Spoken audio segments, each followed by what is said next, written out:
Laura Ingalls Wilder, The Long Winter.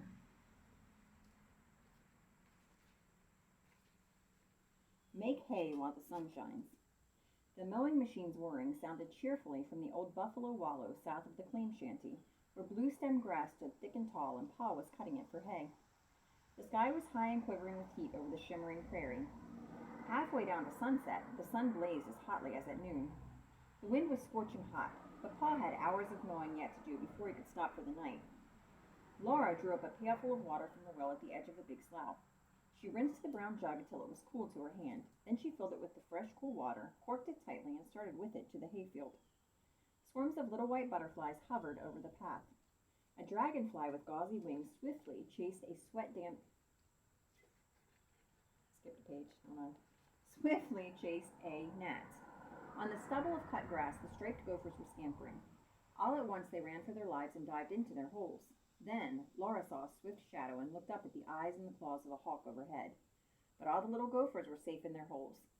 Pa was glad to see Laura with that water jug. He got down from the mowing machine and drank a mouthful. "Ah, that hits the spot," he said, and tipped up the jug again. Then he corked it, and setting it on the ground, he covered it with cut grass. "This sun almost makes a fellow want a bunch of sprouts to make a shade," he joked. But he was really glad there were no trees. He had grubbed so many sprouts from his clearing in the big woods every summer. Here on the Dakota prairies, there was not a single tree, not one sprout, not a bit of shade anywhere.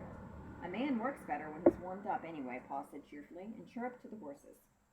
Sam and David plodded on, drawing the machine. That long, steel-toothed blade went steadily whirring against the tall grass and laid it down flat.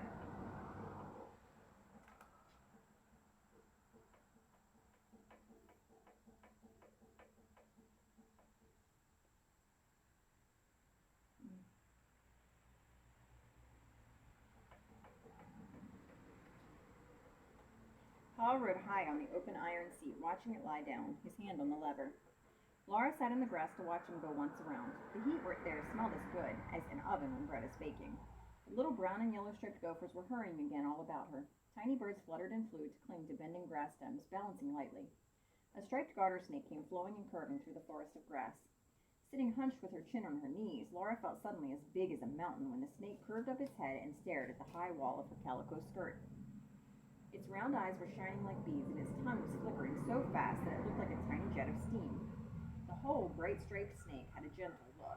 Laura knew that garter snakes will not harm anyone, and they are good to have on a farm because they eat the insects that spoil the crops. It stretched its neck low again, and making a perfectly square turn in itself because it could not climb over Laura, it went flowing around her and away in the grass. Then the mowing machine whirred louder, and the horses came nodding their heads slowly in time with their feet. David jumped when Laura spoke almost under his nose. "Whoa," Pa said, startled. "Laura, I thought you'd gone. Why are you hiding in the grass like a prairie chicken?"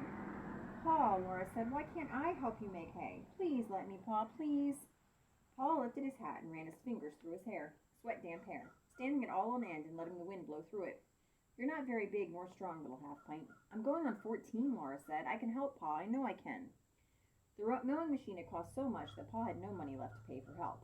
He could not trade work because there were only a few homesteaders in this new country and they were busy on their own claims, but he needed help to stack this hay. "Well," Pa said, "maybe you can. We'll try it. If you can, by George, we'll get this haying done all by ourselves." Laura could see that the thought was a load off Pa's mind, and she hurried to the shanty to tell Ma. "Why, I guess you can," Ma said doubtfully. She did not like to see women working in the fields. Only foreigners did that. Ma and her girls were Americans, above doing men's work. But Laura's helping with the hay would solve the problem, she decided. "Yes, Laura, you may." Carrie eagerly offered to help. "I'll carry the drinking water out to you. I'm big enough to carry the jug." Carrie was almost 10, but really small for her age. "And I'll do your share of the housework besides mine," Mary offered happily. She was proud that she could wash dishes and make beds as well as Laura, though she was blind. The sun and hot wind cured the cut grass so quickly that Pa raked it up the next day. He raked it into long windrows. Then he raked the windrows into big haycocks. And early the next morning, while the dawn was still cool and meadowlarks were singing, Laura rode to the field with Pa in the hayrack. There, Pa walked beside the wagon and drove the horses between the rows of haycocks. At every haycock, he stopped the horses and pitched the hay up into the hayrack. It came tumbling loosely over the high edge, and Laura trampled it down. Up and down and back and forth, she trampled the loose hay with all the might of her legs, while the forkfuls kept coming over and falling. And she went on trampling while the wagon jolted on to the next haycock. Then Pa pitched more hay in from the other side. Under her feet, the hay climbed higher, trampled down as solid as hay can be. Up and down, fast and hard, her legs kept going, the length of the hay rack and back, and across the middle. The sunshine was hotter, and the smell of the hay rose up sweet and strong. Under her feet, it bounced, and over the edges of the hay rack it kept coming. All the time she was rising higher on the trampled down hay. Her head rose above the edges of the rack, and she could have looked at the prairie if she could have stopped trampling. Then the rack was full of hay, and still more came flying up from Paul's pitchfork. Stacked for the next load. Laura was very high up now, and the slippery hay was sloping downward around her. She went on trampling carefully. Her face and her neck were wet with sweat, and sweat trickled down her back. Her sunbonnet hung by its strings, and her braids had come undone. Her long brown hair blew loose in the wind. Then Paul stepped up on the whiffle trees. He rested one foot on David's broad hip and clambered up onto the load of hay. "You've done a good job, Laura," he said. "You trampled the hay down so well that we've got a big load on the wagon." Laura rested in the prickly warm hay while Paul drove near to the stable. Then she slid down and sat in the shade of the wagon. Paul pitched down some hay, then climbed down and spread it evenly to make the big round bottom of a stack. He climbed onto the load and pitched more hay, then climbed down and leveled it onto the stack and trampled it down. "I could spread it, Paul," Laura said, "so you wouldn't have to keep climbing up and down." Paul pushed back his hair and leaned for a minute on the pitchfork. "Stacking's a job for two, that's a fact," he said. "This weight takes too much time. Being willing helps a lot, but you're not very big, little half-pint." She could only get him to say, "Well, we'll see." But when they came back with the next load, he gave her a pitchfork and let her try. The long fork was taller than she was, and she did not know how to use it, so she handled it clumsily. But while Paul tossed the hay from the wagon, she spread it as well as she could, walking around and around on the stack to pack it tightly. In spite of the best she could do, Paul had to level the stack for the next load. Now the sun and the wind were hotter, and Laura's legs quivered while she made them trample the hay. She was glad to rest for the little times between the field and the stack. She was thirsty, then she was thirstier, and then she was so thirsty that she could think of nothing else. It seemed forever till 10 o'clock when Carrie came lugging the jug half full. Paul told Laura to drink first, but not too much. Nothing was ever so good as that cool wetness going down her throat. At the taste of it, she stopped in surprise, and Carrie clapped her hands and cried out, laughing, "Don't tell Laura, don't tell till Paul tastes it." Ma had sent them ginger water. She had sweetened the cool well water with sugar, flavored it with vinegar, and put in plenty of ginger to warm their stomachs so they could drink till they were not thirsty. Ginger water would not make them sick, as plain cold water would when they were so hot. Such a treat made that ordinary day into a special day, the first day that Laura helped in the haying. By noon they had hauled all the hay and finished the stack. Paul topped it himself. It takes great skill to round the top of a haystack so that it will shed rain. Dinner was ready when they went to the shanty. Ma looked sharply at Laura and asked, "Is the work too hard for her, Charles?" "Oh, no, she's as stout as a little French horse. She's been a great help," said Pa. "It would have taken me all day to stack that hay alone, and now I have the whole afternoon for mowing." Laura was proud. Her arms ached, and her back ached, and her legs ached, and that night in bed she ached all over so badly that tears rolled out of her eyes, but she did not tell anyone. As soon as Pa had cut and raked enough hay for another stack, he and Laura made it. Laura's arms and legs got used to the work and did not ache so badly. She liked to see the stacks that she helped to make. She helped Pa make a stack on each side of the stable door and a long stack over the whole top of the dugout stable. Besides these, they made 3 more big stacks. "Now all our upland hay is cut. I want to put up a lot of slough hay," Paul said. "It doesn't cost anything, and maybe there will be some sale for it when new settlers come in next spring." So Paul mowed the coarse tall grass and big slough, and Laura helped him stack that. It was so much heavier than the blue stem grass that she could not handle it with the pitchfork, but she could trample it down. One day when Pa came clambering up to the top of the load, she told him, "You've left a haycock, Pa." "I have," said Pa, surprised. "Where?" "Over there in the tall grass." Pa looked where she pointed. Then he said, "That isn't a haycock, Half-Pint. That's a muskrat house." He looked at it a moment longer. "I'm going to have a closer look at that," he said. "Want to come along? The horses will stand." He pushed away through the harsh, tall grass, and Laura followed close behind him. The ground underfoot was soft and marshy, and water lay in pools among the grass roots. Laura could see only Pa's back and the grasses all around her, taller than she was. She stepped carefully, for the ground was growing wetter. Suddenly water spread out before her in a shimmering pool. At the edge of the pool stood the muskrat's house. It was taller than Laura, and far larger than her arms could reach around. Its rounded sides and top were rough, hard gray. The muskrats had gnawed dry grass to bits and mixed the bits well with mud to make a good plaster for their house, and they had built it up solidly and smoothly and rounded the top carefully to shed the rain. The house had no door. No path led to it anywhere. In the grass stubble around it and along the muddy rim of the pool, there was not one paw print.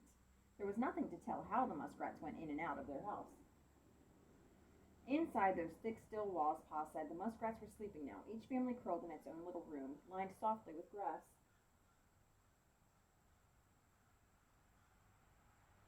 Each room had a small, round doorway that opened onto a sloping hall. The hallway curved down through the house from top to bottom and ended in dark water. That was the muskrat's front door. After the sun had gone, the muskrats woke and went puttering down the smooth mud floor of their hallway. They plunged into the black water and came up through the wide, wild night under the sky. All night long in the starlight or moonlight, they swam and played along the edges of the water, feeding on roots and stems. And leaves of the water plants and grasses. When dawn was coming ghostly gray, they swam home. They dived and came up through their water door. Dripping, they went up the slope of their hallway, each to his own grass-lined room. There they curled comfortably to sleep. Laura put her hand on the wall of their house. The coarse plaster was hot in the hot wind and sunshine, but inside the thick mud walls, in the dark, the air must be cool. She liked to think of the muskrat sleeping there. Paul was shaking his head. We're going to have a hard winter, he said, not liking the prospect. Why, how do you know? Laura asked in surprise. The colder the winter will be, the thicker the muskrats build the walls of their houses, Paul told her. I never saw a heavier built muskrat's house than that one. Laura looked at it again. It was very solid and big, but the sun was blazing, burning on her shoulders with the faded thin calico, and the hot wind was blowing, and stronger than the damp mud smell of the slough was the ripening smell of grasses patching in the heat. Laura could hardly think of ice and snow and cruel cold. Pa, how can the muskrats know? She asked. I don't know how they know, Pa said, but they do. God tells them somehow, I suppose. Then why doesn't God tell us? Laura wanted to know. Because, said Paul, we're not animals, we're humans, and like it says in the Declaration of Independence, God created us free. That means we got to take care of ourselves. Laura said faintly, I thought God takes care of us. He does, Paul said, so far as we do what's right. And he gives us a conscience and brains to know what's right. But he leaves it to us to do as we please. That's the difference between us and everything else in creation. Well, can't muskrats do what they please? Laura asked, amazed. No, said Paul. I don't know why they can't, but you see, they can't. Look at that muskrat house. Muskrats have to build that kind of house. They always have and they always will. It's plain they can't build any other kind. But folks build all kinds of houses. A man can build any kind of house he can think of. So if his house don't keep out the weather, that's his lookout. He's free and independent. Paul stood thinking for a minute. Then he jerked his head. Come along, little half-pint. We better make hay while the sun shines. His eyes twinkled and Laura laughed because the sun was shining with all its might. But all the rest of that afternoon they were rather sober.